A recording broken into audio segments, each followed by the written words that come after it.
Good morning everyone. আমি সরজিৎ, তোমরা দেখছো riders two step. Happy new year. আমি বিরিডিস পুষ্পিতা বেরিয়ে পড়েছি নিউ ইয়ার মর্নিংয়ে সোজা তীর্থ দর্শন করতে, মানে যাচ্ছি চাকলা ধাম। ভেবেছিলাম একটু দূরে কোথাও যাব, কিন্তু প্রবলেমটা হচ্ছে আজকে সানরাইজ হতে অনেক সময় লেগে গেছে, তো যথেষ্ট অন্ধকার ছিল, সেই জন্য বেরোয়নি। বেরিয়ে পড়েছি চাকলা ধামের জন্য।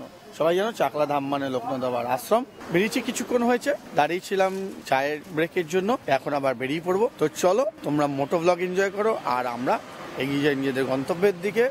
আবার বলছি a very very happy new year to all of you and your family. তো চলো ডাইরেক্ট সুইচ অফ গোপুর।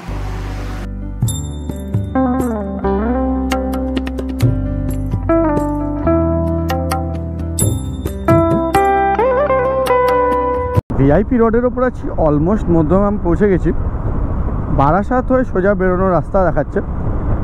টোটাল ডিস্টেন্স আমার বাড়ির থেকে প্রায় 40 কিলোমিটার, তার মধ্যে আমার ধারণা অলমোস্ট 10 কিলোমিটারের কাছাকাছি চলে এসেছি। 30 কিলোমিটার মতন বাকি। খুব বেশি হলে 1 ঘন্টা মতন সময় লাগবে। যতদূর আমি জানি NH 34 দিয়ে স্ট্রেট যেতে হবে। তবে আমি রিসেন্টলি শুনছিলাম যে NH 34-এর নাকি নাম্বার মানে নাম পাল্টানো হয়েছে, NH 12 হয়েছে। তো যদি কেউ জানো আমাকে অবশ্যই কমেন্ট করবে, কারণ আমি কনফার্ম জানি না। কালকের ভিডিও যারা দেখেছো তারা অনেকেই জানো আমার গাড়ির ব্রেকডাউন হয়েছিল। মেনলি আমার গাড়ির গিয়ার শিফটারের স্প্রিং ভেঙে গেছিলো, আর একটা ছোট্ট স্প্রিং ভেঙে যাওয়ার আউটকাম ছিল যে বেসিক্যালি আমার গাড়ির গিয়ার ফার্স্ট গিয়ার আর সেকেন্ড গিয়ার ছাড়া আর কোনো গিয়ারে শিফট হচ্ছিল না, এবং তার জন্য অলমোস্ট 4-4.5 ঘন্টা সময় লেগেছে গাড়িটা সারাতে। কারণ গিয়ার শিফটারের স্প্রিংয়ের জন্য সমস্ত মোবিল ড্রেন করে, তারপর ক্লাচ প্লেট খুলে, দেন গিয়ার শিফটার বের করে তার স্প্রিংটা পাল্টানো হয়। It's a very long process, but it's cost me not much. স্প্রিংটার দাম ছিল 80 টাকা, আর ফিটিং চার্জেস ছিল 200 টাকা। তবে যেহেতু অনেক দিন ধরেই ভাবছিলাম, আমার গাড়িতে কোনো রকম ফগ ল্যাম্প ছিল না, তো একটা ফগ ল্যাম্পও ইনস্টল করে নেওয়া হয়েছে। সবাই জানো চাকলা ধাম লোকনাথ বাবার আশ্রম, চাকলা কচুয়া অলমোস্ট কাছাকাছি পড়ে, 10-12 কিলোমিটারের ডিফারেন্সে। আমরা আজকে এসেছি চাকলা ধাম। মেনলি এই চাকলা ধাম সকালবেলা 6টা থেকে মন্দির খোলা থাকে, দুপুরবেলা 11টা অবধি পুজো অর্চনা হয়। এছাড়া এখানে বসে ভোগের ব্যবস্থা আছে, ভোগ খেতে পারো। যেহেতু বছরের প্রথম, সেহেতু আমি ভাবলাম অবশ্যই আমরা কোনো মন্দিরই দর্শন করে আসি।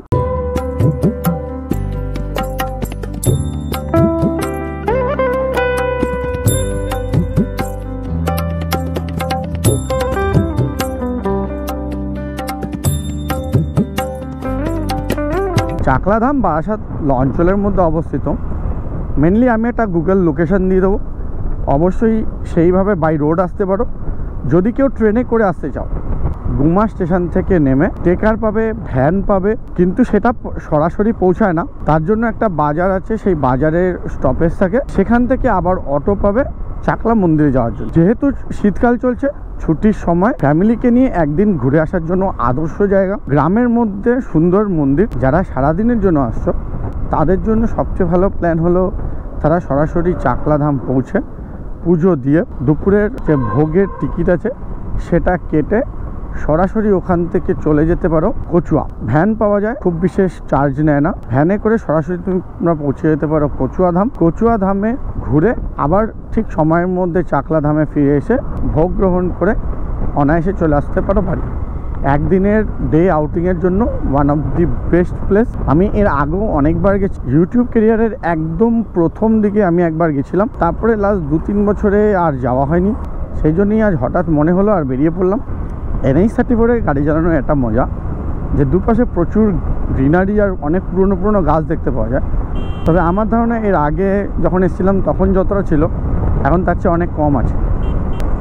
আর এখন তো প্রত্যেক বছরই কিছু না কিছু বড় ঝড় এসে বহু গাছ নষ্ট হয়। সেরকম কারণেই দেখে বোঝা যাচ্ছে অনেক গাছ অলরেডি কেটে ফেলা হয়েছে, কিছু গাছের ডালপালা কাটা হয়েছে।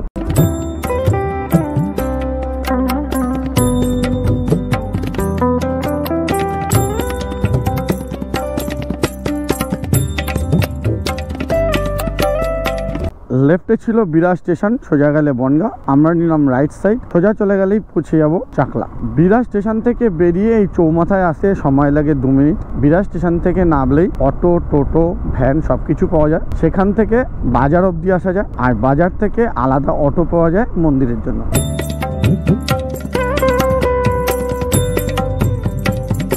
যেভাবে আমি ডিসেম্বর মাসে টোটাল 30 days 15 ভিডিও চ্যালেঞ্জটা নিয়েছিলাম, আমি কিন্তু জানুয়ারি মাসেও সেটা কন্টিনিউ করব।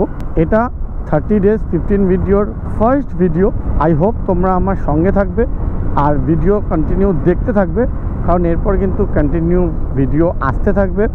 আফটার অল পৌঁছে গেছি মন্দিরে। দেখতেই পাচ্ছ মন্দিরে প্রচুর পার্কিংয়ের জায়গা, বাইক, স্কুটি, গাড়ি যে কোনো কিছু নিয়ে আসতে পারো, পার্ক করতে কোনো সমস্যা নেই। মন্দিরে আছে, মন্দিরের পাশেও জায়গা আছে। ওই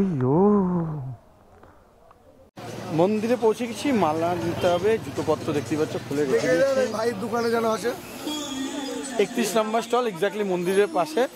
তো দাদা আমাদের রাস্তা দেখিয়ে নিয়ে চলে এসছে, আর আমরা মন্দিরে পৌঁছে গেছি। পার্কিংয়ে রাখা হয়ে গেছে গাড়ি। আর এ হলো 31 নম্বর স্টল। 151 টাকা করে দুখানা ডালা নিচ্ছি। আগে পুজো দেব, পুজো দিয়ে তারপরে পুরো মন্দিরটা ঘুরে দেখবো। তো চলো আগে পুজোটা দিই।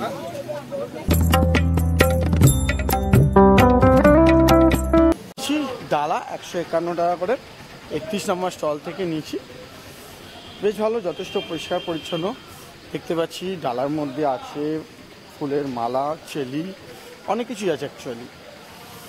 আর আরেকজন কোথায় ব্লগ বানাচ্ছে।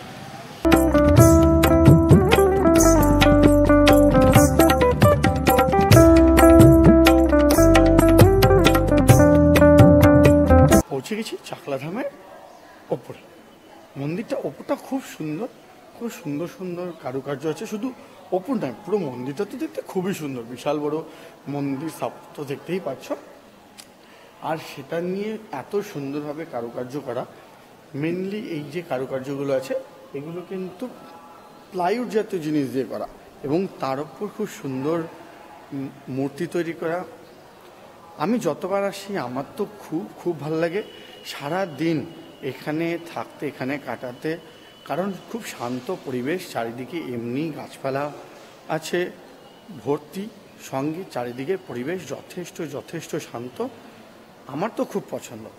তোমরা এই যে ছুটি আসছে তাতে একটা দিন কিন্তু এসে সারাদিন ফ্যামিলির সাথে এখানে এসে থাকতেই পারো। আমার ধারণা তোমাদেরও খুব ভালো লাগবে।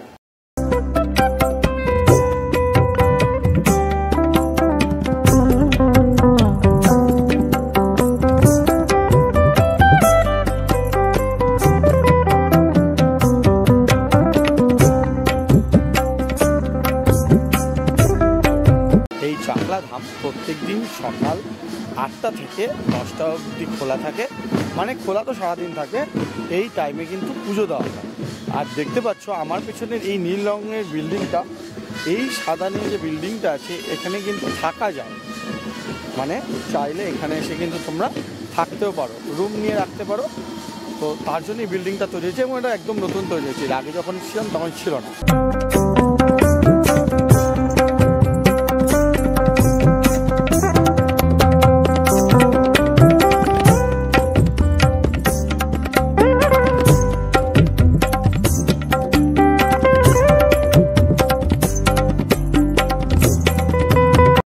প্রতিদিন সকাল 8টা নাগাদ কাউন্টার খোলা হয়।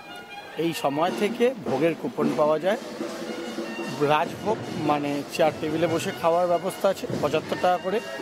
খিচুড়ি ভোগ আছে 35 টাকা করে, পার্সেল নিয়ে যাওয়া যায়। টাইম হচ্ছে 1:30 থেকে, মানে দুপুর 1:30 থেকে পার্সেল নিয়ে যাওয়ার টাইম আর খাওয়া দাওয়ার টাইম। তো আশা করছি সমস্ত ইনফরমেশান পেয়ে গেছো। চলে এবার বেরিয়ে পড়ি বাড়ির দিকে, ব্রেকফাস্ট করবো আর সোজা চলে যাবো বাড়ি।